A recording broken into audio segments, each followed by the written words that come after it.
December, my brother died January 13th.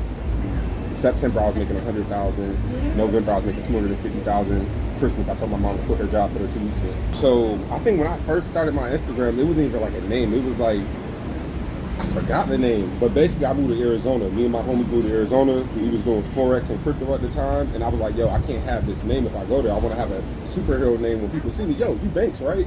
So Mr. Banks honestly just came to my head, honestly. I think my first name was Legal Bank Robber. So that was my name. So it was smooth, but it was a little too like, you know, so I think going to another city, I kind of wanted to, you know, reshape myself, re-identify myself, and honestly just go somewhere else and brand like that. So Mr. Banks came back in 2016. 2016, I changed my name as Mr. Banks.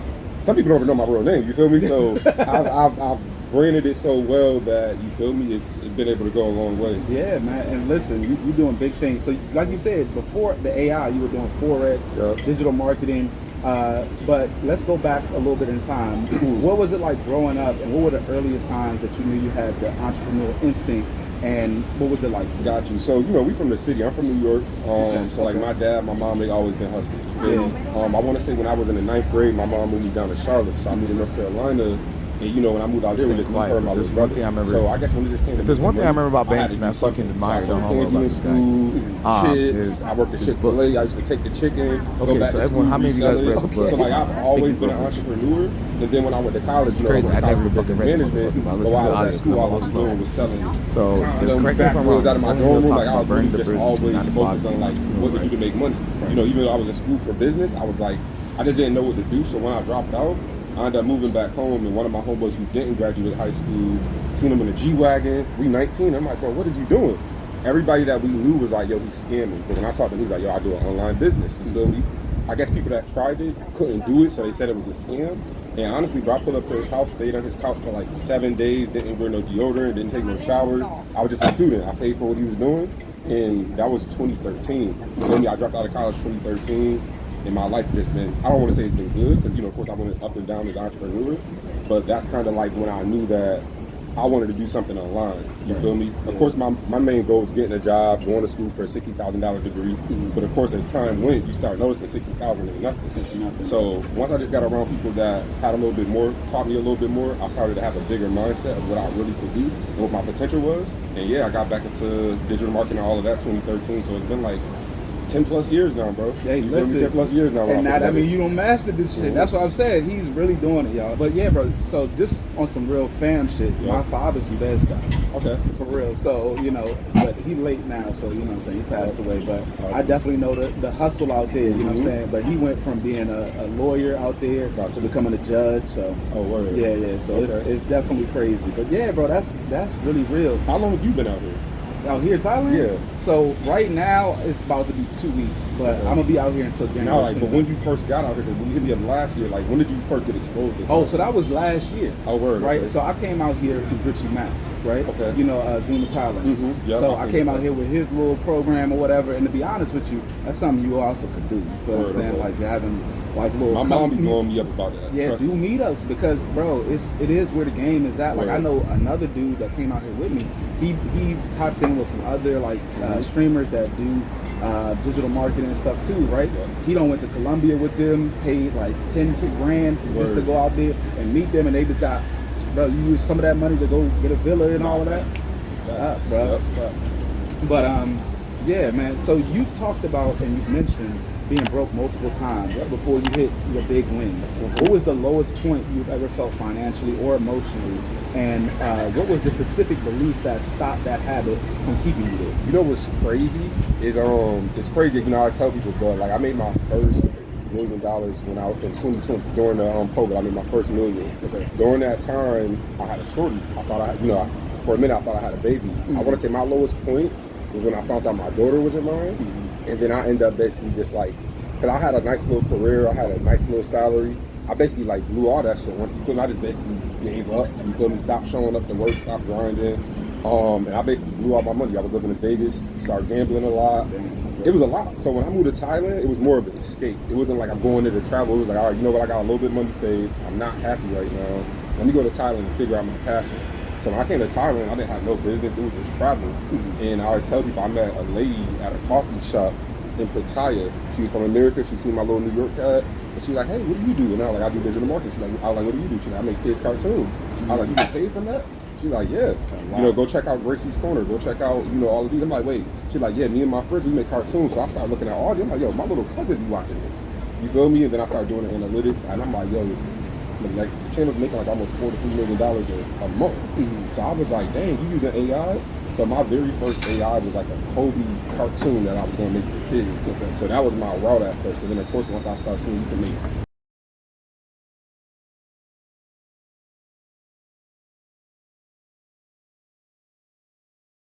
real humans and you can put clothes on the AIs, I was like, okay, this is different. You feel me? So that was years ago. But yeah, back to the lows. I guess I felt like when I moved to Thailand, I was at my lowest. You feel me? I basically paid my taxes when I left. Went from having millions of dollars to coming out here probably with like less than 100,000. You feel me? And still having to pay bills back home. So I had to cut off all my expenses. Came to Thailand. And honestly, bro, I was really just trying to figure it out. My first week in Thailand, I actually got drugged in Phuket. You feel me? So I went from getting drugged, I got roofied at a club.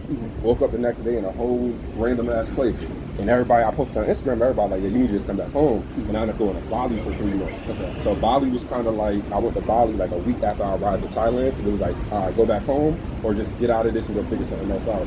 So Thailand, honestly, bro, just changed everything. You feel me? I feel like if I didn't come to Thailand, I'd probably be back at home working a job. You feel me? I'd probably gave up on the entrepreneurship life.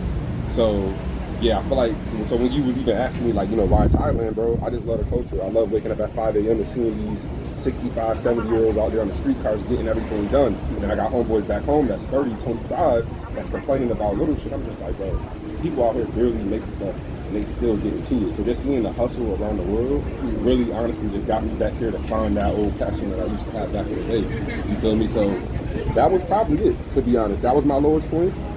In 2019, my little brother died. He got killed at the mall. And, you know, it was just me, my mom, and my brother. So when that happened as a big brother, you know, your main goal is to protect your little brother, keep him out of trouble. Yeah. And when I found out, like, you know, he went to the mall to get in a fight because somebody owed him $100. So when I thought about it, I'm like, damn, he just lost his life to over $100. He could have hit me up easy, you know, but I was so focused on myself that I never even paid attention to like all the little things he was doing. So that was a low point, seeing my mom stressed, you feel me? Having to go back to work 6 months after losing her son, it was just like, I had to step up at that point. Like me making money, it wasn't about me no more. It was like getting my mom out of this job so she don't gotta go to work, high blood pressure, stressed out. You feel me? Knowing that she just lost her child. So honestly, once I took the focus off of me and focused on helping other people, or you know, I'm doing this for my mom and not myself, that's when everything started to shift. So it's been multiple times in my life when I've been down, bro. You feel me? But I feel like Thailand brought me back that happiness and got me back into that grind and that hustle mode that I felt like I lost for a moment. You feel me? Yeah, so, I'll be real with you, bro. Because right before I came to Thailand the first time, I had lost my little. I was working at Costco. Lost my job over there, but it was just like, bro, it was already the time. I was feeling like because like, I did everything in there. I'd been doing sales in that joint. I did security in that joint. I worked the front end, and I was like, bro, it didn't really matter, bro. You feel what I'm saying? Like, you know, I did everything for y'all, and it's like I can't do no more anyway. So it's cool. You feel me? So. You know, it does take a lot though to like really push on yourself. You know what I'm saying? Because to be dedicated and shit, it sounds good on words, but when you really put it to the test, you feel me? Atlanta, that's everywhere. That's everywhere. You know, focus on that. That's what you focus on. Exactly. Like, you know, so I always tell people that too. People, even girls back home, oh, you only out there because girls are easy. I'm like, bro, I don't just stay near the beach. You feel me? But what they see on the internet is their reality. Once you get over here, it's a whole other thing. It's a whole different So, like, it's two perspectives, you feel me? Yes, sir. So I definitely can't get mad at them because that's all they see in their timeline is short six. You feel me? So that was one thing I was like, I want to start making content more so I can show people another side of Thailand. Yeah. You feel me? So trust me, when I came out here, I watch everybody on YouTube, but I just want to make sure as a black man going to Thailand will be safe. You feel me? And I can hear other people. So I watched everybody, honestly, before I came out here for like months. And then I was like, you know what? Let's do it. You feel me? And I didn't know about Pattaya until a year later. I never even knew it was a city with black people and black-owned businesses. So that was cool to learn too once I got over there. And listen, we pumping out here because we got culture. For anybody that don't know, we got several different black businesses. They got restaurants. They got nightclubs, speedboating shops, all of that. You feel what I'm saying? But So yeah, like a lot of people want success, right? Without changing who they are. What parts of your personality did you keep the same throughout all of this, and what did you know you had to change? The number one thing I feel like I needed to change, and I'm still working on it today, even like when it came with you, was just honestly my communication. I feel like my communication, like even my mom, she might text me, no excuses, and it would be like maybe 2 days, and I'll respond back just because, not even the time and all that, but like my communication is probably like the number one thing that I felt like I needed to work on. Because, that's my old relationship. Me and my girl broke up with my communication. Business, I lost a few business partners because of my communication. But what always remained the same, bro, was just like, I guess being consistent. You feel me? No matter what I'm going through in life, I never let the internet see that. I could be broke, I could be fucked up, I'm still smiling on the internet, still showing people what I'm doing. That's really it, bro. When I really think about it, like, I still got that hunger that I had when I was young. And like I told you, when I came to Thailand, I had to look at myself in the mirror. I'm like, bro, you feel me? I don't got motivation no more. I don't know what I want, so it's kind of hard to wake up and go online and post when you don't really have an end goal. So I feel like when I came to Thailand, and then like I said, I found everything I needed. And then of course I worked on myself, even going out and working out. But I used to be fit. Over the last 3 years, ate a lot, stressed out, got comfortable with stuff. And I'm like, bro, this is not myself. Like, I can't have a 40-year-old body. I'm 30. You feel me? I need to get right. So a lot of things like that. You feel me? Just getting back to them points. So yeah, I'll say that, bro. Yeah, I feel you on that. Now listen, because I'm in the same shit. You know what I'm saying? You see Trey got me on the training program because I had, right before I came out here the first time, I had 6-pack. I was out here really doing it, and then I was just like I lost the job, and I was like, man, damn, I don't know what I'm about to do. Just kind of got comfortable. It's working off, living off the cash I had from that shit. But, we back, you know what I'm saying? So yeah, bro. So thinking back to your early 20s, what was your mindset about money, freedom, and work? And how does it compare to now? Honestly, it was real young boy shit. You feel me? I didn't honestly find out about making money in lunch. I was like 22. I want to say, like, when I was in college, all of my homeboys from DC, you feel me? Everybody was trapping, selling weed, little things like that. I want to say probably when I was like 21, I was still like selling weed, nothing crazy. But one of my best friends got killed on New Year's by one of our friends that we knew. And, once I seen that, I was just like, bro, I want to get out of the city. You feel me? I'm just like, I need another hustle. Like, I'm very smart, you feel me? And I know, like, certain things I can't do all my life. So it was just kind of like, honestly, bro, finding, how can I say it, in my early 20s, just to, like, be very simple and straightforward. It's okay. What was it in your early mindset that in the 20s about money and freedom and work that compared to what it is now? Oh, shit, bro. I didn't... Again, like I said, I always thought it was go to school, get a good job, you feel me, take care of your family. You feel me? Our parents don't know nothing. So even when I decided to drop out, my mom was bad. She was like, you got 3 months to go back to school and get out of my house.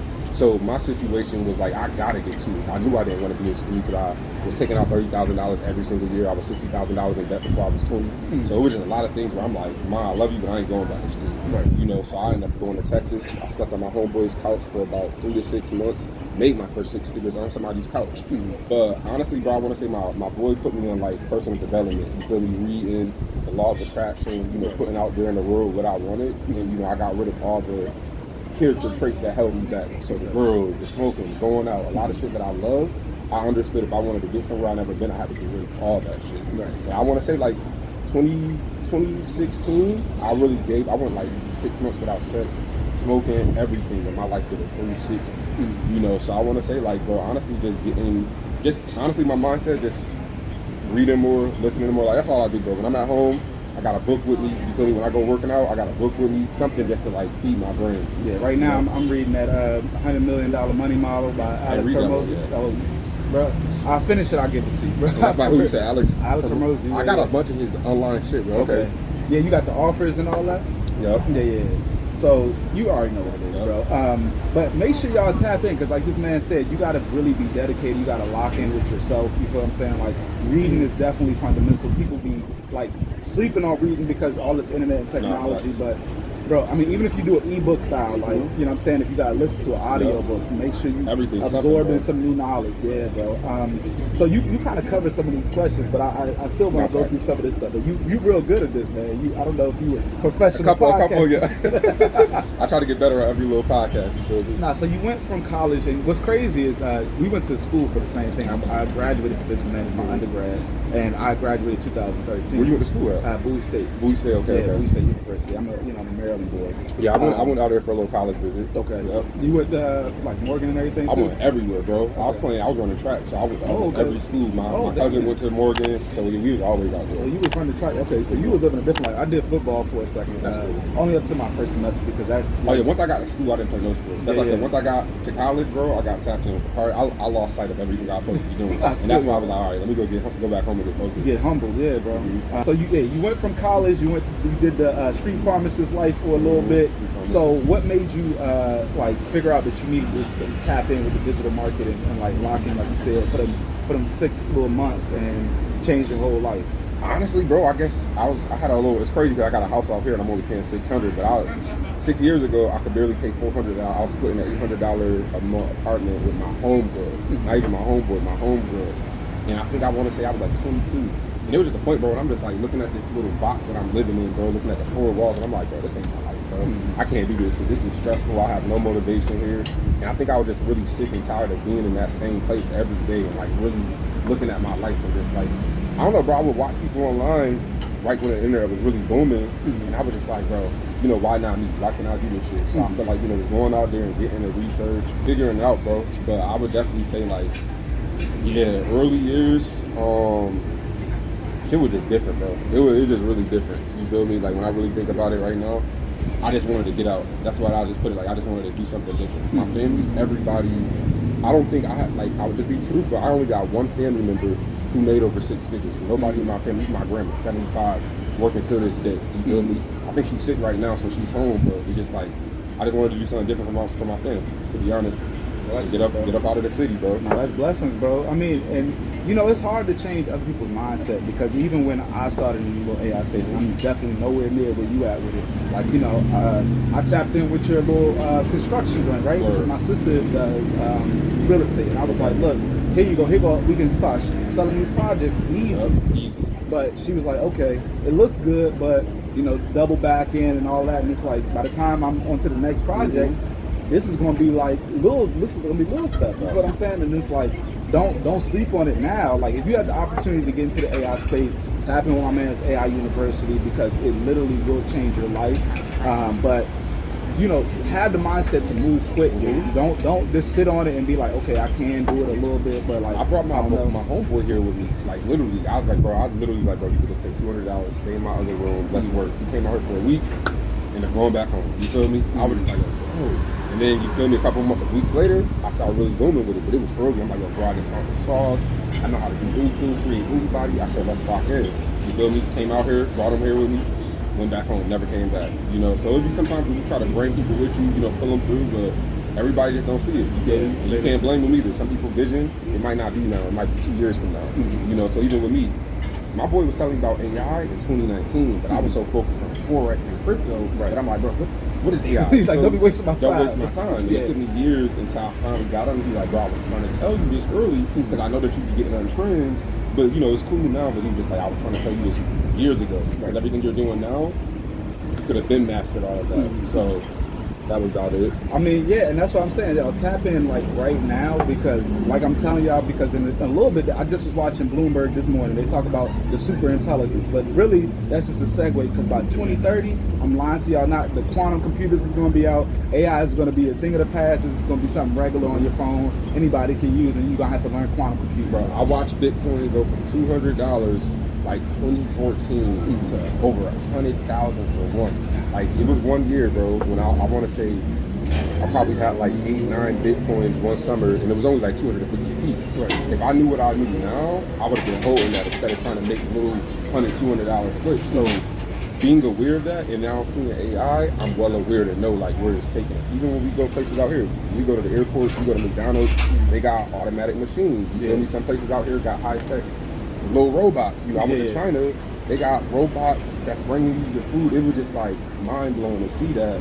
You feel me? It's not bad, but it's like AI is going to replace humans. You feel me? So the job that you have might not be secure in the next few years. You see what's happening with Amazon. Yeah. You feel me? So like a lot of I did warehouse jobs. I worked graveyard shifts, so I understand that they can save money not paying us and get a little tool that they can fix every year.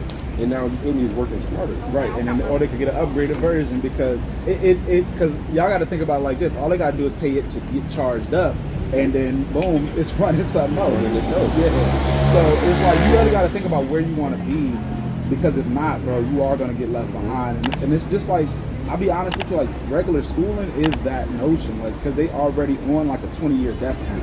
You get what I'm saying? Because they still teaching you the stuff that worked for when they just graduated. You feel what I'm saying? Like this is what's working with me right now, but then I think about the future. Bro, trust me, I be thinking all the time, like these little kids now, they got ChatGPT on their phones. Like when I was in high school, I'm sure it happened to you, like we didn't have internet. Back when we was in high school, we used to have dial-up. Like, proxy websites. We had dial-up. Yep, we used to have to use other things just to get on the internet. I'm like, yo, these little kids can scan their homework, ChatGPT will give them all correct answers. We used to have like the little answers in the back of the book that gave you the basic shit. Bubble gum boy, I was doing all of that. Yeah, you feel me? So it's just like now, I don't know how school system's gonna be in the next few years. You feel me? So it's just amazing to see how a small 10 years, you feel me, with me being in school till now, like how technology is advanced and changed up. Like I had a BlackBerry, I had a sidekick back in high school, right? Feel me? So the flip, the flips. So that's 10 years. So just think, like you said, the next 5 years is gonna be completely different, bro. Like you said, we're gonna be living in a futuristic world where there's cars flying around. That's gonna be some normal shit. Well, that's what Uber is working on right now, because they already, and that's you saying that too. Like things are gonna change up.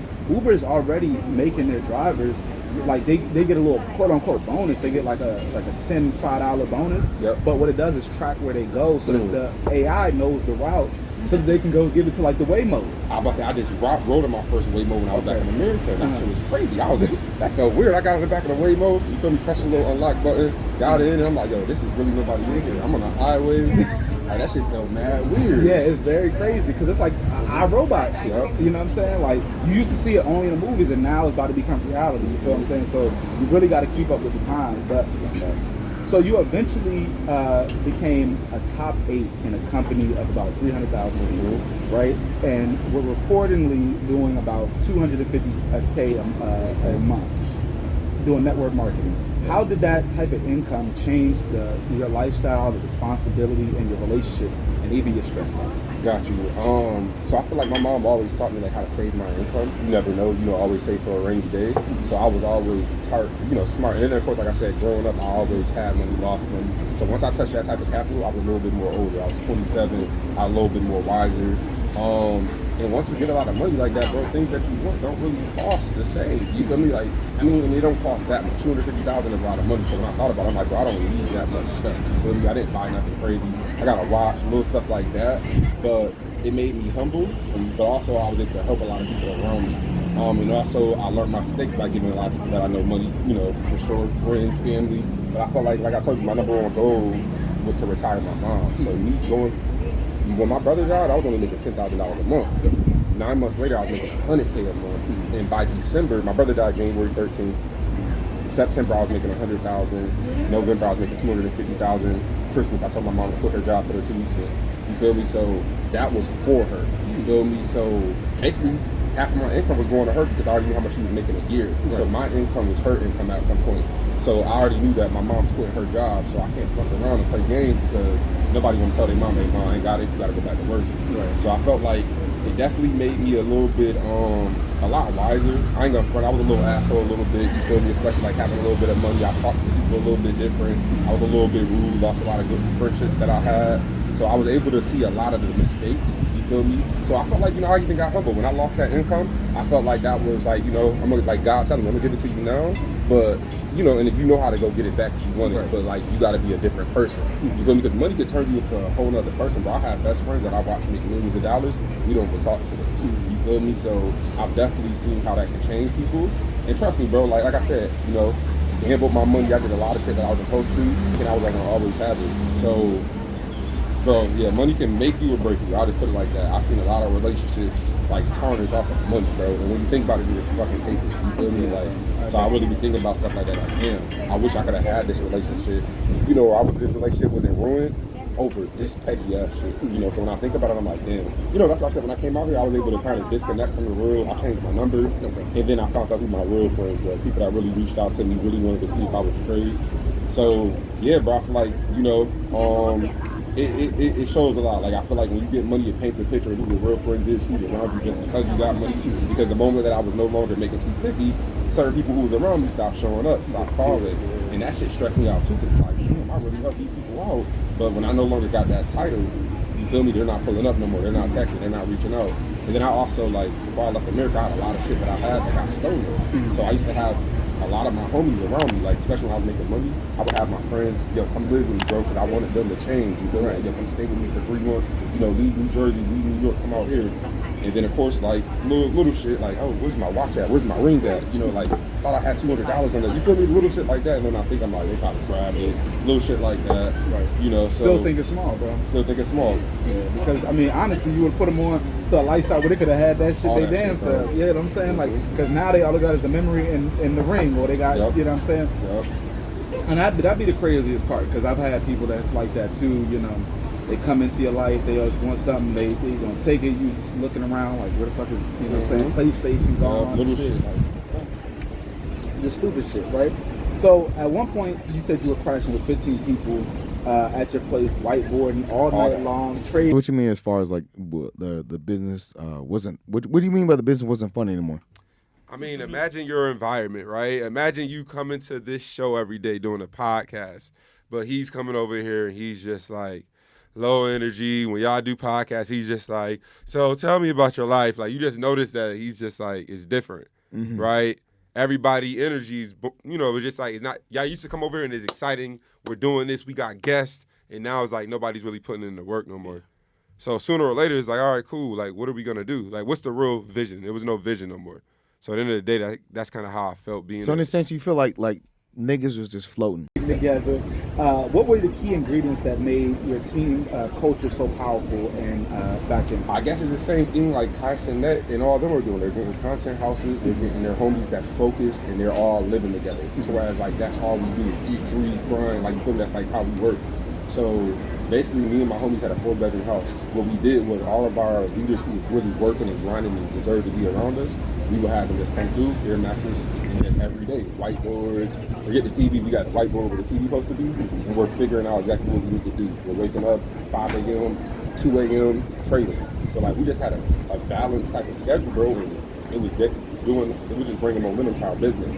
You know, and even like how I seen, like I said, I seen it out here. I was just telling people, and I'm like, I told him this summer, I'm like, bro, if you're trying to get a house, I'm down to throw some money, because I understand when you got a lot of great people in the room, that shit can, like, but we could turn Thailand into a whole nother level. Like, right, Thailand's amazing, but it's still people out there that's wondering, is it safe? Should I go? Like, I always get them questions. And I know that it's going to take like a strong team to put Thailand on the map, like, not just for like black people, but for anybody from another culture that's seeing it. And like I said, when I moved to Thailand, I didn't see that much information. There was only, you feel me, Zoom to Thailand. It was a few people, you know, and then it started doing a little bit more. Yeah, bro, I would definitely say, like, I felt like, you know, having my team in my, like just having that energy around me, it kept me in my shit. I didn't have girls at my crib.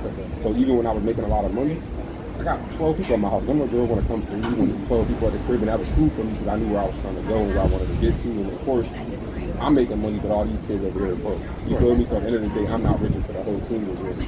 So I want to say, like, I gave up all my comfort for like years. You feel me? Like, having no girl around me, all of that shit. Like, I broke up with my girlfriend when I first started doing this stuff because, you know, I'm up all night, I'm on phones, I'm on laptops, and it's annoying to her. She didn't really understand where I was going with it. So, yeah, bro, I'll say that. I definitely understand that, bro, because, I mean, depending on the right type of woman, they're not going to be feeling that. But I hear what you're saying, and I honestly, like, my plan is, like, same thing you saying, we get the team together, Avenger style, and like that building over there that's been faking on construction. I've been seeing that. Youngest could finish that up. Bro, I was like, bro, this is probably like the latest type of building you got right here. And I think somebody told me during COVID, I guess they stopped everything because of everything that was happening. But trust me, every time I leave Polar and I look at that joint, I'm like, yo, what is that? Are they building it, or is it just? It's just there, bro. Because I learned that last year when I was doing the same run, but I went all the way down and tried to go to the sign. Yep. And then I seen it, I'm like, they just got this right here? Like, it's not doing nothing. And the same thing when I came back.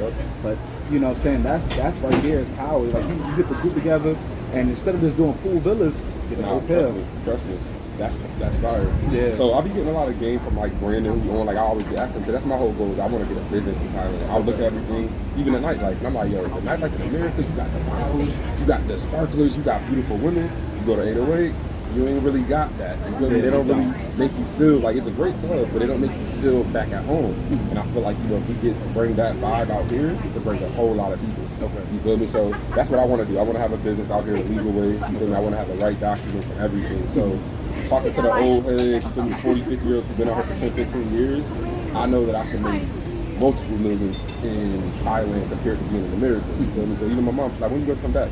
I'm like, I want to get something established here before I go back home. You feel me? Of course, I want to be in America, but I definitely want to have something here to where when I have kids, they growing up like, yeah, my dad got a township, we got a house in Thailand, you know, and they speak multiple languages. Coming to Thailand when they're 5, being able to speak. So I know my purpose out here. You feel me? Like I know exactly what I want to do and when I want to leave.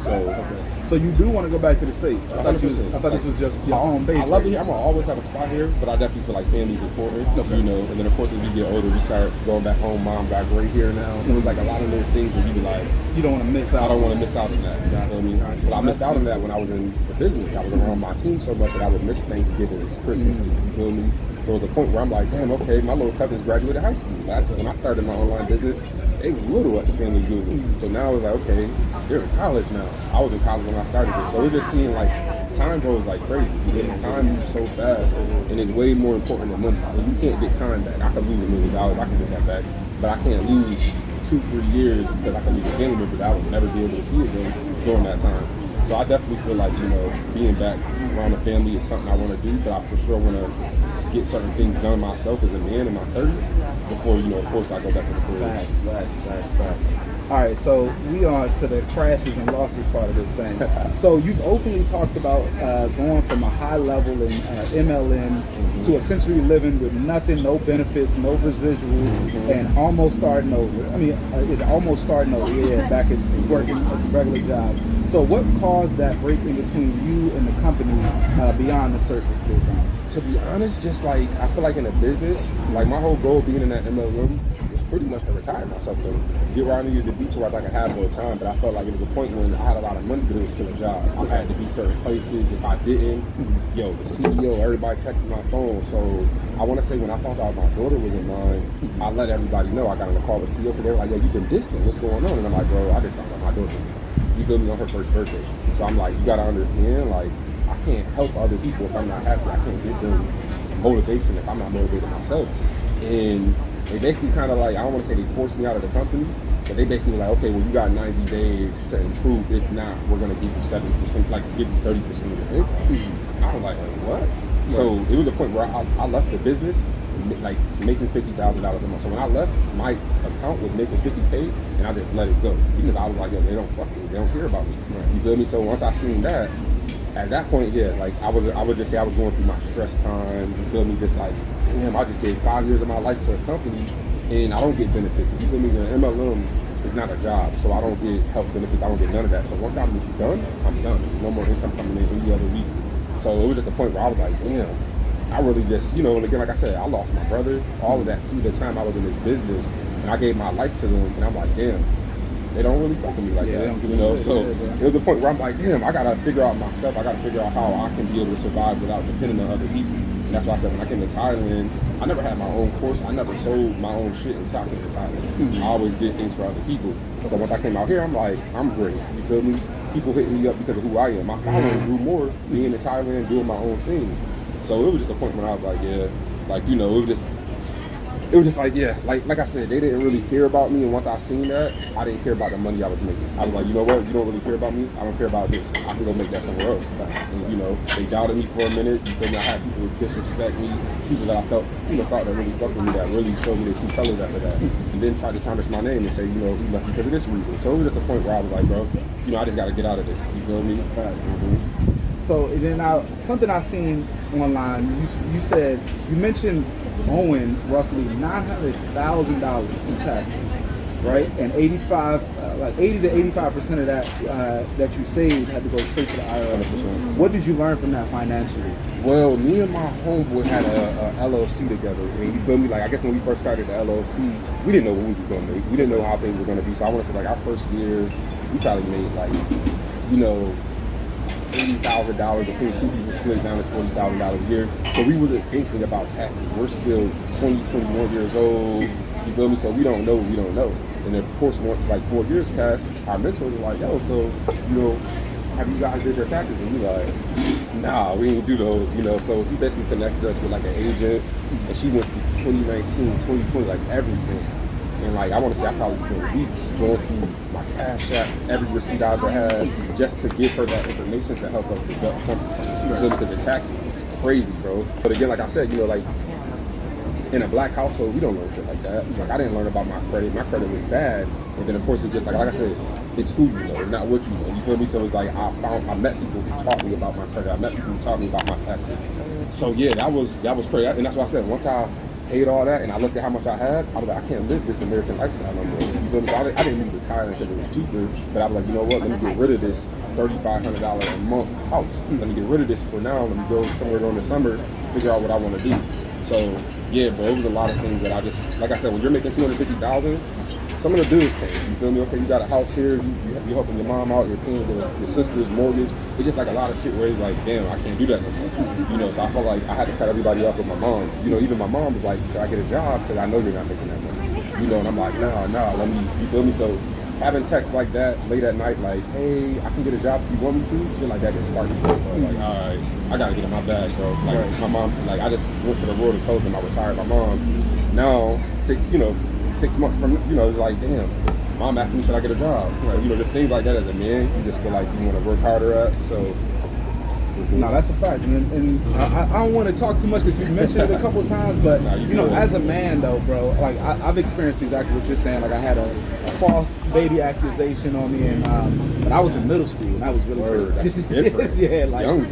Yeah, so, what was it like for you to experience, like, going through having a relationship and then finding out, like, you had a kid, or at least you thought you had a kid? The crazy situation is I would have never knew if I didn't post it on Instagram. So basically, on her first birthday, we all went to Disney World, my mom, everybody, you feel me, and we were all supposed to meet. Basically, I got all the stuff. Like I said, I had a sneaker store, so I'm waiting for her. I'm waiting for her to get to the sneaker store. 1 o'clock pass, she's not there. 2 o'clock pass, she's not there. 3 o'clock, yo, where you at? 5 o'clock, yo, what's up? 7 o'clock, I'm like, bro, she's up here. I got my mom across the country for my daughter's first birthday. My mom never met her yet, so it was just the point where I'm like, and she basically like, it was a no-show. You feel me? Didn't pull up, and I'm like, yo, I'm taking you to court. You feel me? Like, this is your last straw. And then I posted it on Instagram. I don't know why, but I posted it on Instagram like, yo, what should I do in this situation? You feel me? This is what happened. Like, and then I just had a whole bunch of comments. Like, that was probably my first viral video. It had like over 2 million views in a day. But it was good shit. It was bad comments. And I'm like, bro, you know what? I said, let me just delete this shit. I deleted all the messages for people responding. There was one old lady, I don't know why, I'm like, what this old lady about to say? She about to talk some shit. I click on it, and the lady's like, I don't know if this is a joke, but you just posted my granddaughter. This is my son's kid. And I'm like, what? She started sending me, she's like, I don't know if it's a joke. I started sending her pictures. She started sending me pictures. And I'm like, this is mind blowing to me. I'm like, then she told me her son name. I hit him up on Instagram. Like, I'm like, bro, I don't hit dudes up on Instagram, but your mom hit me up. And she basically told me that this is the situation. And then he didn't believe me. We got on the phone. And he's like, bro, I've been with this girl since I was in middle school. He said, I've been talking to her for 5 years. You know, so it was just like, it's just like you don't know people. I mean, to me, she was an angel. You feel me? But once that happened, it was just like, that was just a crazy thing. I ain't never had nothing like that happen to me before. You feel me? So that was a shock, but also it was just kind of like, I don't know. They people different, bro. Because I'm just like, damn, you had a baby around 2 different men. You feel me? So she's seeing 2 different people, confused as fuck. You know, and then of course, like, you know, you fall in love with a baby, you got a baby around you, and then again, like I said, I left my business before I even found out, like, my daughter wasn't mine. Like, I found out a lot of shit, but I still had to go through the paperwork, the courts, and all of that. So, yeah, again, like I said, that, the business, finding out, it was like all of that happened in 2022. So 2022 was probably like the worst year I had in years, bro. Like, that was like, I hate 2022, you feel me? So that was a year where a lot of things just got thrown at me. And again, like I said, everything is like, I had to figure it out. It was a problem, and I had to find out a solution. And I figured out, like, you know, again, like I said, escaping the world and just going somewhere far, that was the best decision I ever made. Yeah, get out of the problem and, like, you know, reconnect yourself with who you really are type. So I would tell anybody watching this, if you definitely feel like lost, like, do something different. Take a leap of faith. You feel me? I took a leap of faith and I moved from New York to Dallas, Texas. I slept on somebody's couch. I got around people who I wasn't used to, white people, being around people that I didn't grow up with, and I got a lot of game that I never had, and that just took me to the next level. I would definitely tell people, man, just take a leap of faith, go out there, do something different, and like that answer that you're looking for might be there. You feel me? Yes, sir. So now listen, you talked about this sneaker store, and it's literally my next question. So you opened a sneaker store with multiple employees before realizing this wasn't you, right? And what did that experiment teach you about owning different businesses and building the right business for your lifestyle and personality? Okay, so I want to say, like I said, when I left that business, I had money, so I didn't want the money just to like just go away. I wanted to go ahead and put some stuff together. So I moved to LA. Basically, my homeboy, he's Arabic. His family owned the whole block. So LA, everything's expensive.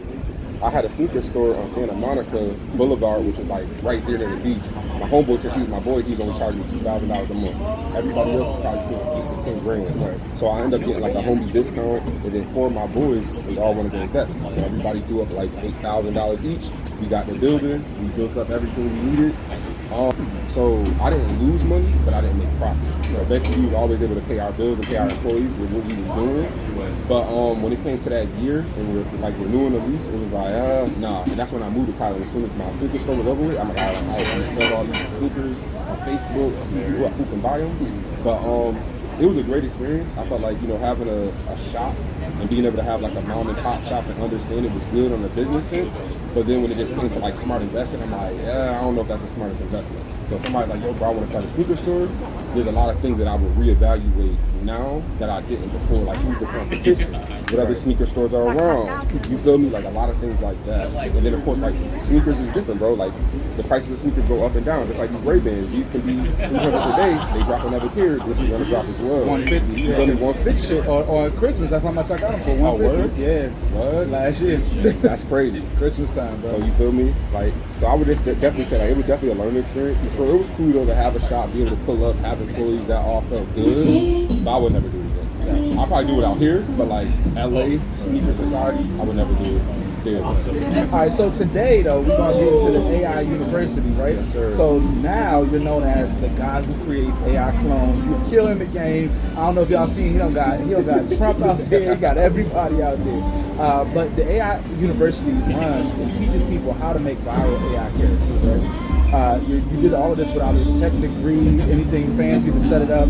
So can you explain, how did you know you would, how did you know someone who just had seen AI from the back end, what made you get into it? Honestly, just seeing a fake person online, I feel like that wasn't something you've seen, like, seeing a clone version of somebody that we know, like, my dad, like, wait, how did they do that? So I guess my curiosity wanted to really learn it, and I felt like I said, when it just came to AI, how can I say it? I didn't want to do the same thing everybody else is doing. Everybody I know trades, they do commerce, and it was like, what can I do that's different where I don't got no competition? And I'm kind of like in my own lane, at least for now. And that blue ocean. Yep, and I ended up seeing a girl online, bro. Like even with digital marketing, it was a woman that I seen that made me interested, and I paid purpose. So even with AI, I probably paid for like 3 or 4 courses to learn maybe 1, 2 that I felt like I really needed to learn. So AI is cool, bro. But like I told you, meeting the lady at the coffee shop and just having that conversation during the time of my life when I was trying to figure it out. Once I got online and started searching and started seeing these Facebooks and YouTube channels, I'm like, yo, this AI stuff is crazy. And then just being on my phone and every time I swipe, all right, this is AI. It's like, this is AI. You feel me? So like, my timeline is completely different. And then of course it's being aware of the news, seeing what people are talking about, seeing that, Facebook is doing this, and just like, all right, I'm onto it, you feel me? And then again, like I said, sometimes I would get stirred off, and I would go back to like doing something different, and then I would have to start back over. So like, I got back into MLM probably in January, went back to America for 2 months, and then wasted my time, came back to Thailand, and like, all right, let me get back over to AI. So for the last 6 months, that's all I've been doing. I haven't collabed with nobody or did anything else, I just been focused on this. So even going into this new year, like AI University is amazing. I basically want to build the websites that people are generating AI with.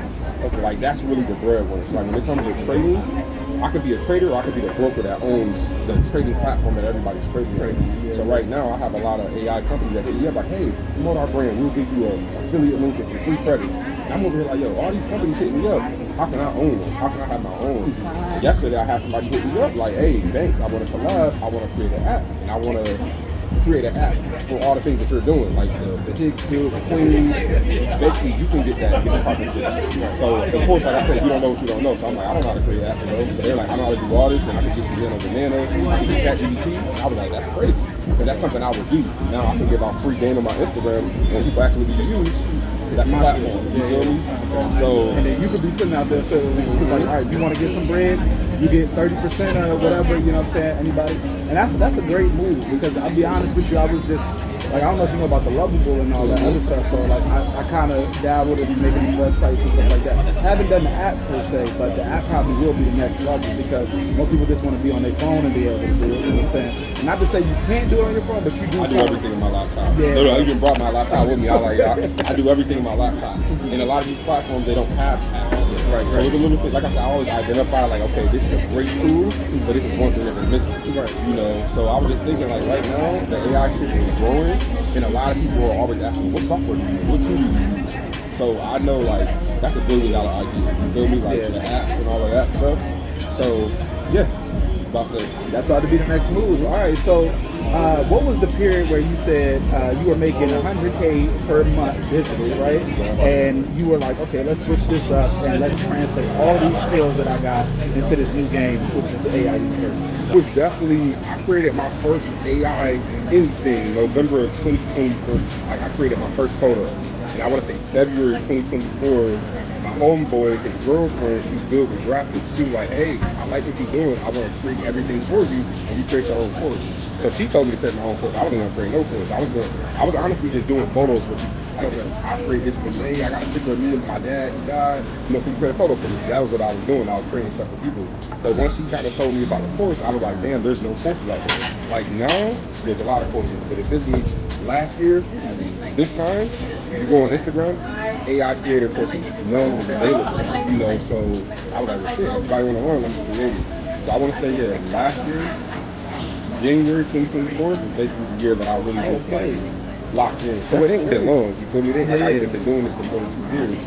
I was aware about it, but I didn't really lock in. So I'm updating it too. Like that's all I'm about to be doing over the next week. Because like I said, I'm doing a one-time payment now, so that means people are going to have that course for life. So I want to update it with all the new stuff I'm learning. So by going into 2026 is an updated, fresh course. So anything that I'm talking about on Instagram, I got it in the course. Okay. You feel me? So yes, sir. I was about to say, this is just me and you talking, right?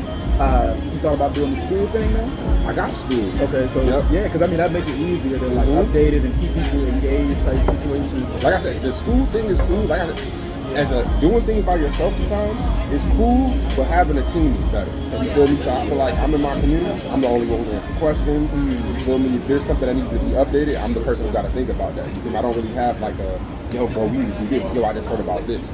So that's really something that I've been wanting to do, is really collab with some entrepreneurs, bro. Tap me in you feel me? Like, I'll be up on this shit. Yeah, I'm like, that's the only thing I've been, you know, I've been even trying to get my homeboys. I just told my homeboy a couple days ago, like, bro, come out here, bro, you can stay with me, you feel me? Like, I'm gonna let you know, bro. I'm like, bro, you gonna have to beg me to Thailand and only pay $200 a month to stay? Bro, that's a blessing. Yeah. If somebody would have told me that, I'm on the first flight, bro, you feel me? So some people, they don't just take, you know, like one thing I learned is like, the difference between rich people and poor people, bro, is the amount of time it takes them for them, like, I forgot what it's called, but the difference between rich and poor is basically like the action. Like rich people take action quick. Like poor people, they gotta think about that shit. Like, oh, well, what if this happen? Rich people, they go with it. You feel me? Like they evaluate everything, and if it makes sense, let's do it. Let's do it. You know, so I feel like that's something I'm very good at, is making quick decisions.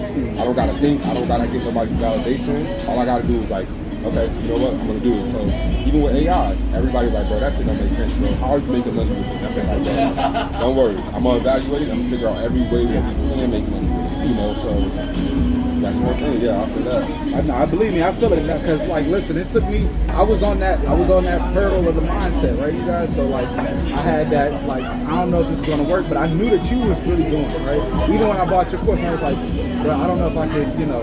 I done got the heart to like do some of the shit that was in the course, and you know what I'm saying? I was like, okay, let me see how I feel about it. And it did take me, I had to get to another course. I just got certified, got to do somebody else's job, and that's a certification for that. But then they see me working with it, and I was like, you know what, let me just make an AI for you now. Let me just see what it's like. As soon as I made it, they're like, yeah, bro, throw her ass on the fans. I'm like, is. I thought she was gonna be like a little YouTuber. She's like, you could do that too. They was like, she looked too good. I was like, all right, well, I did. Be like that. You see somebody like, wait, that's AI? My homeboys be on my, like, sometimes I be working, they're like, yo, who was that? I'm like, what's this AI, bro? You know what I mean? I'm like, in the next few years, you're going to get in your timeline, not even know. Like, I don't know if you seen what happened with the NBA players. Yeah, they dropped the 75K. Dropped 75K in the AI. Yeah. I'm like, yo, that's crazy. Like, you didn't fire already. You just spent all that money. So, you know, again, like I said, I see it every day. Men spending money. Take pics that's not real. I'm just like, well, this is fun. It is. It's very wild. And then they be really like feeling like they talking to a real person, like living their real life with it. And then that's like the crazy thing too. Like even with Japan, like that might be another market you might not even tap into. They already they big invested into it. Like because they already okay. Trust me, that's my whole timeline. That's all I know. That's all I want to see. Okay, I see what you're saying. And then I know you saw that joint that came out of Spiritual World where they said that OS made more than Tesla. That joint was crazy. It's crazy work, bro. So from your perspective, why are AI influencers and avatars becoming such a powerful thing right now in the space? And how early do you think we are in the space or not? I guess why? Because you know what's crazy? I had Ray J hit me up, and Ray J, I don't want to put nobody out, but basically he was kind of like, I spent over $100,000 a year on clothes. You feel me? He was like, bro, like I seen the purchase you did with Michael Jackson. He said, bro, I be wearing shit like that too. You know, so I guess it's like the money. Like, you know, even when it comes to you spending money, people like, I'm like, bro, I can make an AI myself, but I can dress how I want with AI. I don't gotta go nowhere. And 9 times out of 10, I'm at the house already. So I guess it's just like, you know, saving money, saving time. People don't gotta pay models. I don't gotta send you my merchandise. I don't gotta fly you out. I don't gotta deal with your attitude. AI is 24 hours. It doesn't get tired. And it's your ideas of what you want to do. You feel me? So I just felt like that was dope to be able to bring something with words and whatever my idea is comes to life. Right. So even when I did the Michael Jackson stuff, I'm like, wait, can I really make a Michael Jackson? Wow. Can I make, you know, Biggie? And I put them together and put the, you know, it's just like little things that people wish could have happened. I wish Biggie and Tupac could have settled with me. So it's like seeing that, even though you know it's not real. Like some people like, yo, bro, I ain't gonna lie, this is scary for me. Because I don't, you know, you don't know what's real or not sometimes. So, yeah, but I ain't gonna front. Like just all of the creating stuff, it was always a test. I was never wanting to make money with like the Michael Jackson stuff. Me and my homeboys was fooling around. I made the Michael Jackson. I posted on Instagram. It went crazy. Yeah, it's been going crazy. It's still going crazy.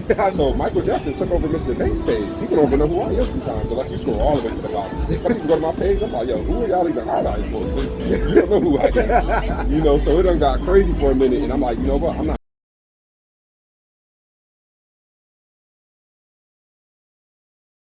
tripping. I don't want people to know who I am at this point. I'm like, people like what they see. Let me just be creating that work because it's attractive. Some people might not want to see me like me. You know, they might not want to support me because they knew who I was. And even the girl who I was talking to, she's like, you might not want to tell people that AI platform is yours because if they know it's yours, they ain't gonna want to support it.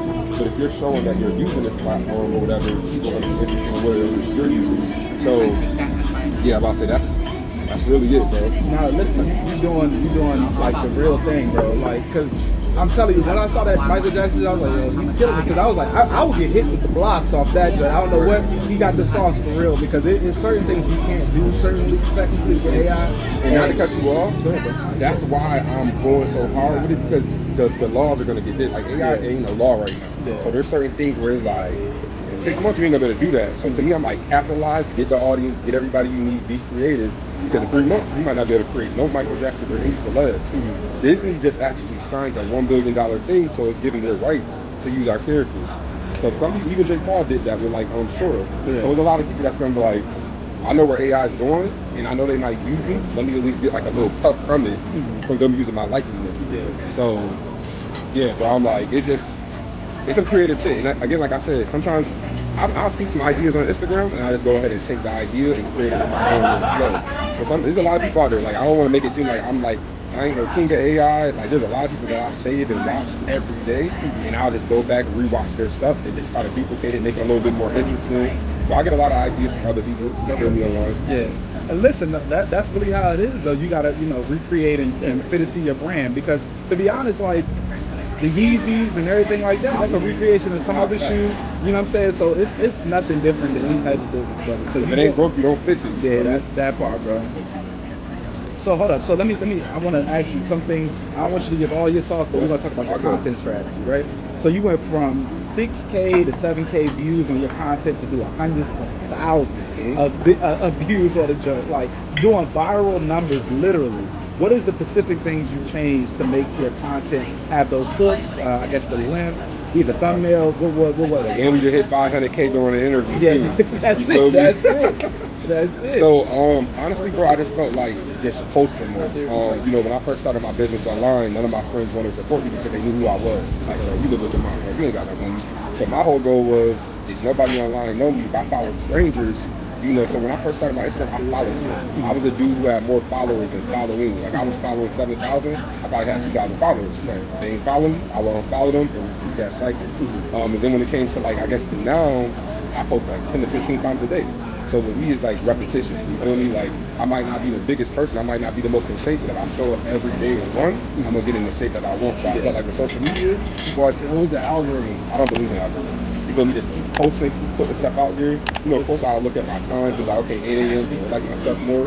But now I'll be trying to post every hour, because we're in Thailand. So all of our friends in America, it's midnight, you feel me? So I know when I go to sleep, they're waking up, so I have to schedule my content. So basically right now, over the next few hours, I get everything ready for the next few days, and nighttime, get everything scheduled for the next few days. So I use a few tools. One of them, y'all want to know, Repurpose.io. You can basically schedule all your content, and it'll post on your Instagram, TikTok, Snapchat, without you having to go to each platform. So yeah, there's a lot of different tools out there, but my strategy is more. I always tell my boys, I'm like, just posting. Don't post 1 or 2 times a day. Keep posting till one of those videos work. You feel me? So even with my content, I'm able to look at like the Michael Jackson stuff, and I can look at, okay, these ones got a couple 100,000, but these ones got, you know, millions. So I'm able to identify, okay, people probably like these type of photos more than they like these type of photos. So if I can post 10 times, I can see what worked and what didn't work. Man, this man got a data set mindset. I like how you pushing it. Yeah, nah. So okay, so you mentioned just right now you got over 100K to cover the money you need for the week, right? How do you? Well, you just said how you structure it, but how do you stay consistent with doing all this on a regular basis? I feel like being in Thailand is easy because we're a day ahead of everybody. So even if I'm not consistent, I got a little 12-hour window to kind of catch up. So even today, I didn't post all day yesterday. So I'm about to catch up with all my work that I didn't. You know, so today I'm gonna have my content ready for like until Wednesday. So I try to make enough content, like all my AI stuff. I made those days ago, but people were seeing it today because I did all my work for hours. You feel me? So from 1 o'clock till 5 a.m., I am on my desk working all day creating stuff. This is not cool, or this is that, we're gonna scratch that. But yeah, bro, I guess like, again, like I said, anytime I'm about to go to America, I gotta prep my content because I know that I might not be on the same type of time. I'm with my homies, they're flying, so I won't have that time to do. So I would just try to stay a day ahead of everybody. I just feel like that, working a day ahead. Stay a day ahead, y'all. Y'all hear that? Y'all hear that? All right, so you said it too, and I was like, you always be on it, bro. Like, I'm telling you, you might want to start your own podcast, but you tell a lot of people you're not obsessed over the algorithm, right? So what is it that you really believe in, and what's the metrics that you actually track? I track like trending audio. So if you actually go to my stuff, I use the same audio. Any audio that's trending, I use it. I feel like, I noticed that, I want to say Drake and Kendrick, they had a little mixtape or an album they did a couple of years ago, and as soon as it dropped, I used one of their songs. And I was able to catch like that front little spot for a trending song, and I was like, oh, I used that audio, and then luckily the video was cool, so it matched. You feel me? So I would say, like, and I don't want to say like that's like a secret or anything, but the audio, the hashtag, the thumbnails. So this is like on your explore page, you got one decision to make. You feel me? Like if I go to my explore page, they look a little bit different now. But like if somebody went to the explore page, they see a few photos and they're able to, okay, let me like you're able to just kind of identify, okay, so I always like attention grabbers. So anytime I make like a crazy Michael Jackson post or anything, I know it's gonna catch somebody's attention at the very beginning. You know, I don't know why service going slow. But yeah, I'm like that's really all I look at. I look at the trending audio, hashtag don't matter, you feel me? Honestly, it's just that thumbnail. As long as you got that, the first few seconds, like, wait, hold on, that might, once you get there, you got to get them in that first 3 seconds. First 3 seconds. Yes, sir.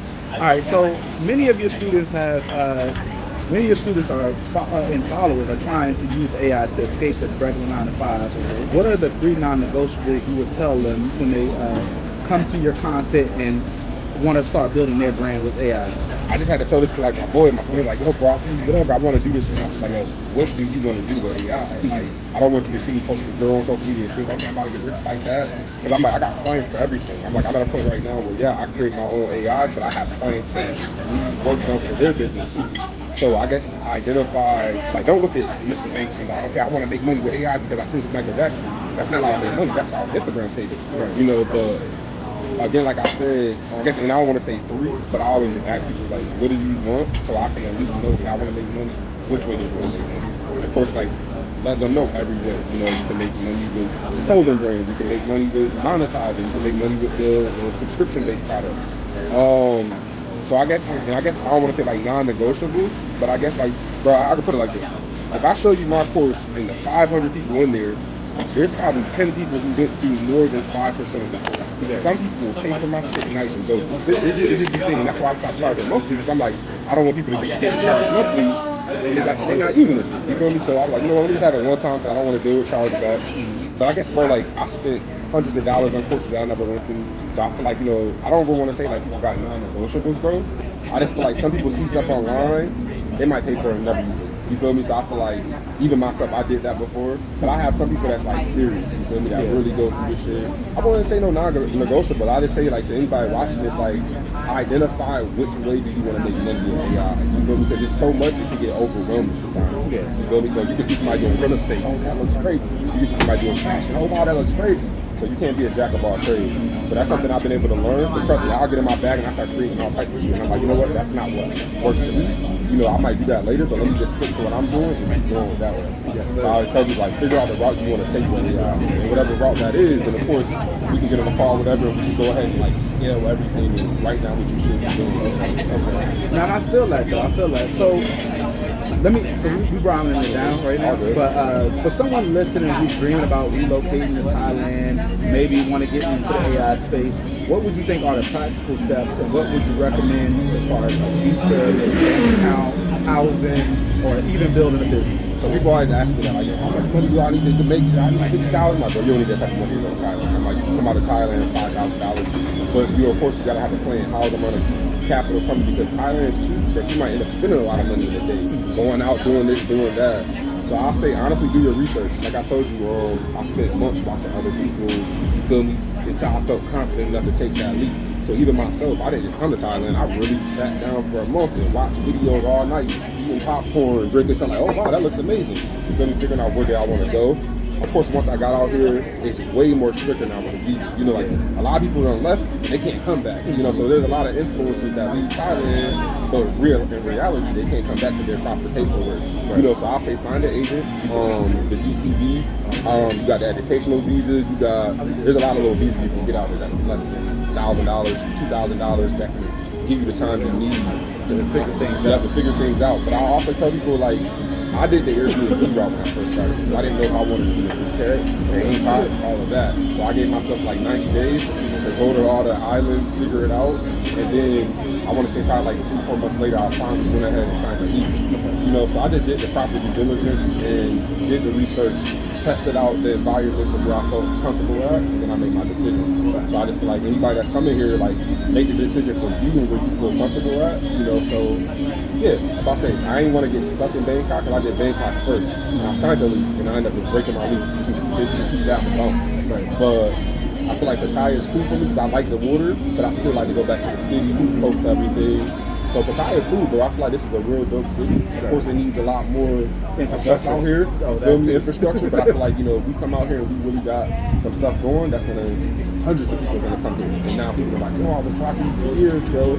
So I feel like, you know, what you're doing, keep that up for sure. Like, you know, even like this, I'm like, I came here like, this is crazy. No, you didn't think I was this official with it? Even me, I was wondering in my head, I'm like, I wonder what type of vibe, what type of setup are we gonna be sitting at. So now this is smooth for sure. Okay. Yeah, like I said, bro, like another thing I would say to people is like documentation, having a camera, you feel me, little DJ Osmo, whatever, I don't know where mine is, but like just document that. Like, you feel me? So I always just documented my life and where I was at. And little do you know, like, that's motivation to somebody.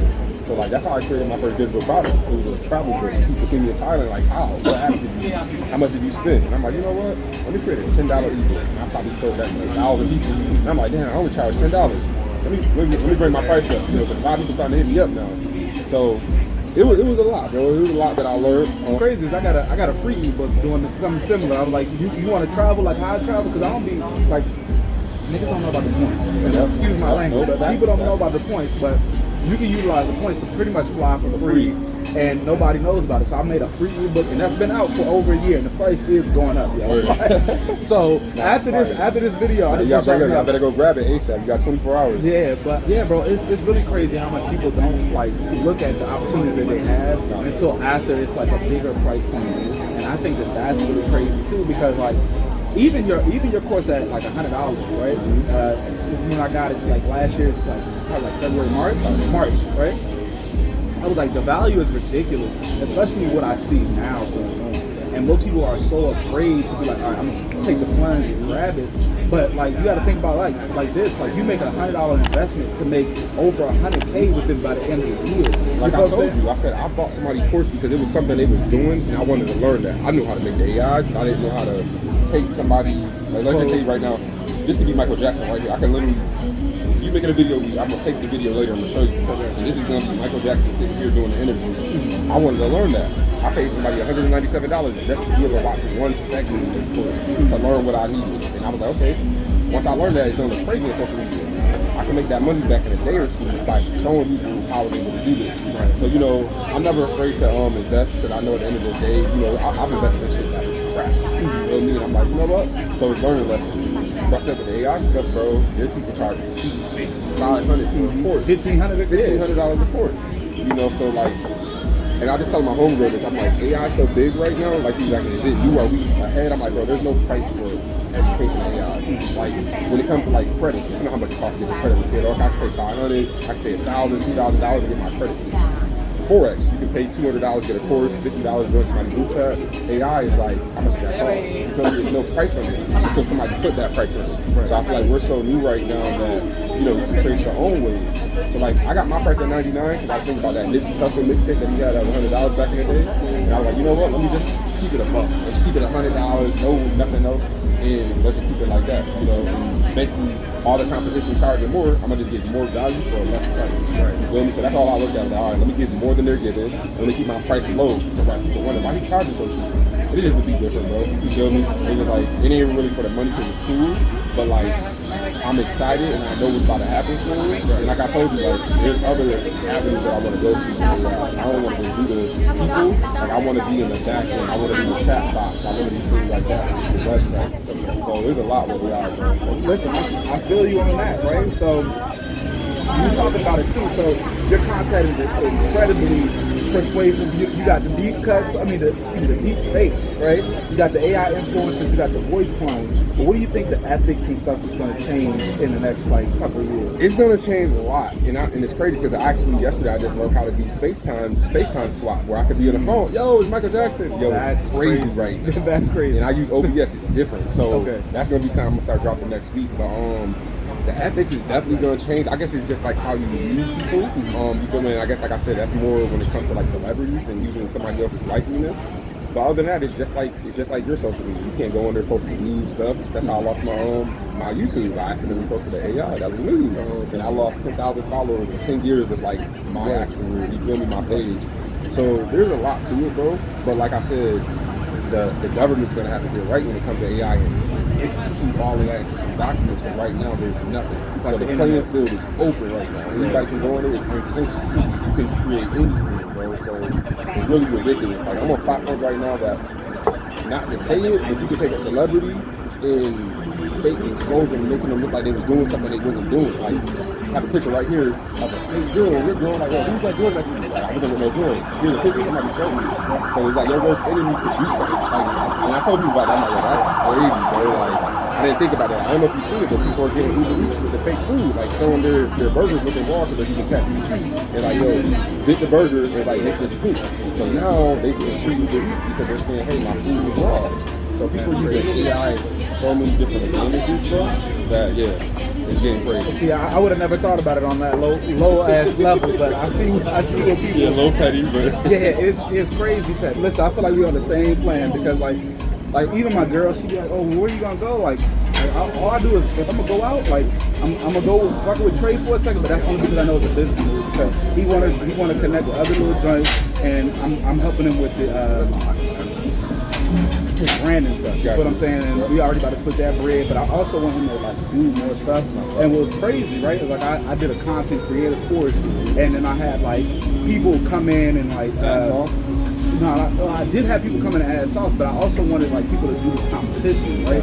Where if you come in and did like, if you did, whoever had the biggest numbers, right, was going to win like a studio sound set, right? So Trey won that joint, and like I'm there waiting until Christmas to give him the joint, but so you know he got about to have a full overhaul in that business, and I'm actually going to go do that today because I can't wait till Christmas because he already got the new crib. And we got to move somewhere else. Nah, he went up to the high rise.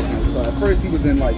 Now I remember I was like, there's a lot of people that want my house for that podcast. Yeah, bro. It's always packed. But now you got big space, got the jacuzzi on the balcony. I was like, since you upgraded, I was like, ain't no point in waiting. Like, let's make this shit pop. You know what I'm saying? So, yeah, bro. If you could advise people who are thinking about getting into the AI space, what is it that you would say they should do with the AI influencer in the content? What would it be? I mean, one. Of course, like I said, I wanted to hone myself, so I didn't have to always shoot content, always have to fly to Phuket and do stuff. So there's like, one, I guess like as an entrepreneur, I had to make money before I was able to travel. If I could have relived that, and if I knew about AI, I would have basically put my AI in situations that I couldn't at that time. You feel me? So like a lot of people make excuses, man, I don't got people around me, man, I don't got money, man, I can't travel, man, I don't got a passport. You feel me? All those excuses, let your AI do it. You feel me? And let's see if that can. Let's see if you did have money, if you did travel to Thailand, can you still be able to sell your business? So I feel like if you can't do it with AI, you can't do it with yourself. You feel me? And that's a component of yourself. So a lot of my content, I got videos and reels that I make that's AI. You feel me? And some people would know it's fake, but it's really an AI version of myself.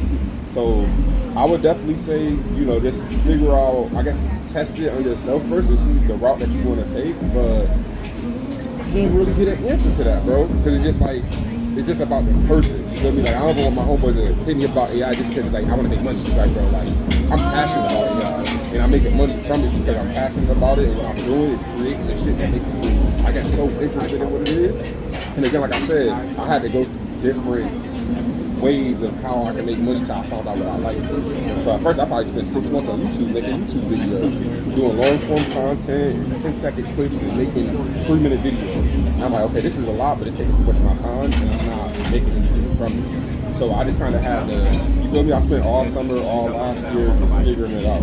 So I feel like, you know, people, like I said, I always tell people, don't rush the process, trust the process. You feel me? Shout out to my boy Fads. You know, you just gotta trust what you're doing and understand. You feel me? Like, you can't rush it. Like, I want to make money. Let me start doing this. It's like, you gotta really take the time. You feel me? Because there's so much money out here, bro. You feel me? So if you're doing it for money, you're never gonna find out what you're doing. But once you really find out your purpose and you're like, okay, I like this way, it's gonna bring you out of money that you want. That's right now. Yeah. Other than that, I'll tell everybody, honestly, you feel me? Just figure out how you really want to do it.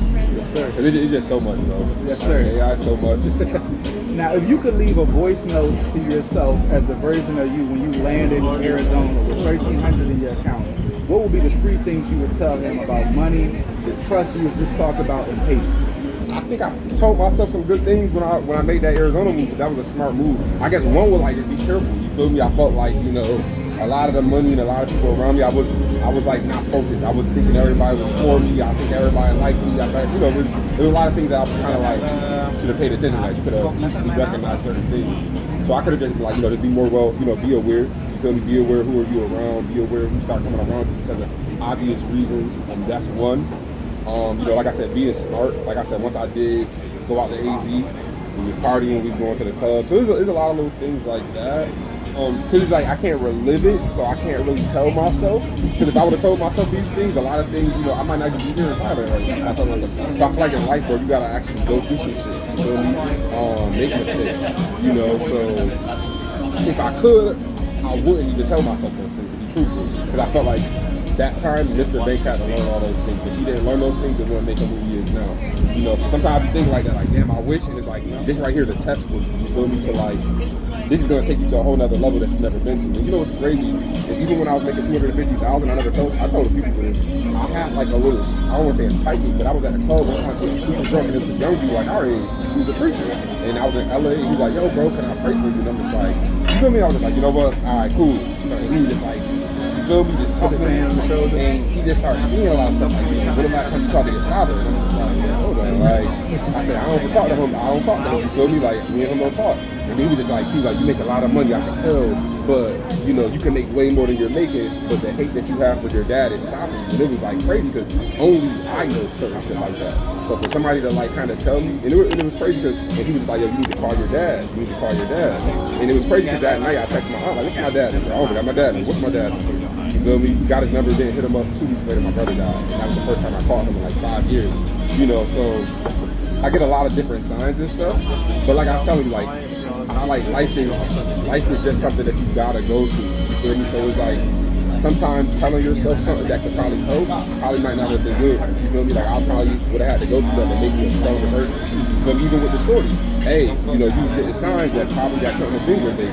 But maybe you need to go through them dark times to become stronger, you know, so I feel like there's a lot that I would have told myself, but I feel like God planned all this the way it's supposed to be, so I just gotta let it be how it is. Yeah, I feel like. So for someone who's listening right now and they're stuck at a 9-to-5 job, they hate and they're curious about AI, the digital marketing, and or even your AI university, my brother, what is it that is the most realistic thing you can tell them for a 6 to 12 month game plan that will change their life? All right, say the first few things real quick again. Okay, somebody who hates their job right now and they're just curious about AI, digital marketing, and they want to get into the AI universe. So number one, I always tell people like everything costs money, you know. So one thing is like get straight first at your job. Make sure you got your money stacked up, etc.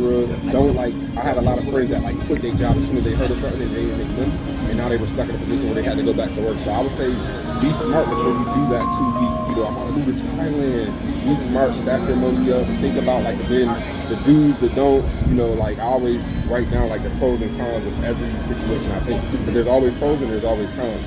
You know, so I would definitely say like, if you're getting ready to step into another phase, identify, I don't want to say the competition, but look at everybody who's winning in that category. Okay, this person is doing dropshipping. Let me go find 5 people that's doing dropshipping and see how they're doing it. I guess with everything, bro, like I ain't got my notebook with me, but like I'm playing everything out. You feel me? I write down everything, even when it comes to scheduling. I write down my whole week. I try to stay ahead. So even when you was asking me like, yo, how did you, bro, I plan all my work, you know, so when I get to the crib, all I gotta do is just type it up, but I already wrote it down like days before. Got a checklist. I do the same thing, man. It's funny. I got a similar little shit. I got a little notebook, have the pens always stacked in it, just in case. And I don't even use that pen. I'll be using another one, but so I feel you on that. Anybody watching is just kind of like, you gotta plan.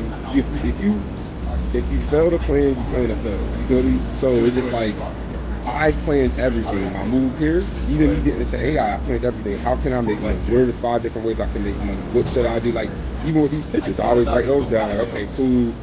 Because I look at every little detail that I do. So I just tell people, like, you know, like, don't rush nothing. Write everything down. Make a solid decision before you step into the AI space, the credit space, the trading space. Just identify, you know, what works. Look at everybody that's doing it and just follow it. Don't be buying the system, follow a blueprint, and stick to that blueprint. Because everybody like to be scatterbrained, and if you kind of do every single thing, you ain't gonna be great in the one thing. You know what I'm saying? And to really be great, you gotta lock in with one thing. Sometimes it seems like it's crazy, but once you get like he was saying earlier, like you gotta lock in every day. You go running, and then eventually it might not be today, but eventually you're gonna be back to the person that he want to be physically.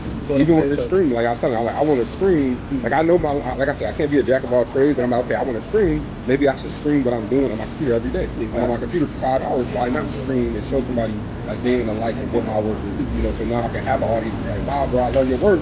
I be watching the streams, bro. You just create. I watch you create. Bro, that was fire. You know, so I definitely want to feel how I can go. Because I know streaming is like paying people more than after. You know what I mean? I'm seeing it, and I definitely know that I want to do it, and I don't want to be too late. But I just want to find my way. I don't know if I want to go on there and I want to do my own thing. You know what I mean? Just like how Trey's doing his own thing. But I always see them like, why ain't nobody doing a pop the balloon? Why ain't nobody bring that out here besides me? I'm like, There's a lot of little things that I see going on in America. I'm like, yo, they did that in Thailand. You feel me? They go viral. It will go crazy. But people be afraid. So listen, I want to ask you now more so about yourself. Now, you did say you wanted to get into the chatbots and everything like that, but in the next 5 years, where do you really see yourself? In the next 5 years, honestly, and this is just kind of like, cause at the end of the day, I feel like I want to go ghost on social media. Of course, it's cool to have, like, I'm doing it all business wise. If I didn't make money on Instagram, I wouldn't be doing this, completely honest. But I know, like, I got to put myself out there, get recognized, somebody find me before I can. But truthfully, though, I want to have a solid website, an app, something that people are using. You know, even like when it comes to like what I do, I have people hit me up like, yo, if you want to be an educator inside of our course, you know, like companies, like, but I know if I do that, I can't compete, so I can't make money selling my own shit. So there's been times where I'm like, okay, I want to create something where I can sell that to somebody. You feel me? Like I said, even whether it's an app, I create a dope app and that app goes viral. But honestly, bro, just traveling. You feel me? Having me a nice little restaurant, something like that in Thailand that I own, being around my family more. 5 years from now, I'm gonna be 35. You feel me? So it's like 36. So it's just kind of like a lot of little things where I'm like, at that time of my life, I want to be very chill. I don't want to be outside too much. 5 years from now, it's gonna be fast. So it's kind of, I've been thinking about it right now. Like, I just want to be comfortable, bro. I want to be stress-free, worry-free. I don't want to wake up and have to get on my computer and create shit. I just want to be enjoying life over here in Thailand. All right, so listen, like you said when it's all said and done, but I want to ask you this. If this is like the end of days for you, how would you want to be remembered by the people? Mr. Bank, not just the guy who made AI clones and cash big checks, but you as a person. Some people, and it's crazy that I watched that too even at my brother's funeral. Like I watched the friends that came to the funeral. You know, he had a lot of homeboys that pulled up, so I'm like, damn, who he was showed out at his funeral because all his friends came to support him. I've been to funerals where a lot of people wasn't there. So I'm like, their character or whoever they was made people even though death not with show up. You know, so I guess with me, and I feel like I still got a lot to do that I need to leave before I feel like if everything was gone now, I don't think I would remember too much. So I feel like I still need to leave, and that's crazy because I've been thinking about stuff like that. Like, if something happened to me today, how would I be remembered? Or, you know, maybe I'll be remembered for a week and then a week later I'll be forgotten. So I feel like I want to do something that I leave a legacy. I leave something where it's like, yo, but I want to be remembered because I watch people pass away and I'm like, damn, people don't talk about them no more. Like, you feel me? I got friends from high school that died. I'm like, damn, that first year everybody was talking about it. Now I go through it, I'm like, damn, that's crazy. Nobody, you'll just be forgotten in this world. So that's a strong question to ask. But it's like, I feel like I still got a lot more work to do before I am remembered. You know, I feel like if something happened to me today, oh, that's the AI. Okay, well, that's cool. And it's 2 weeks later, it might not even be nothing no more.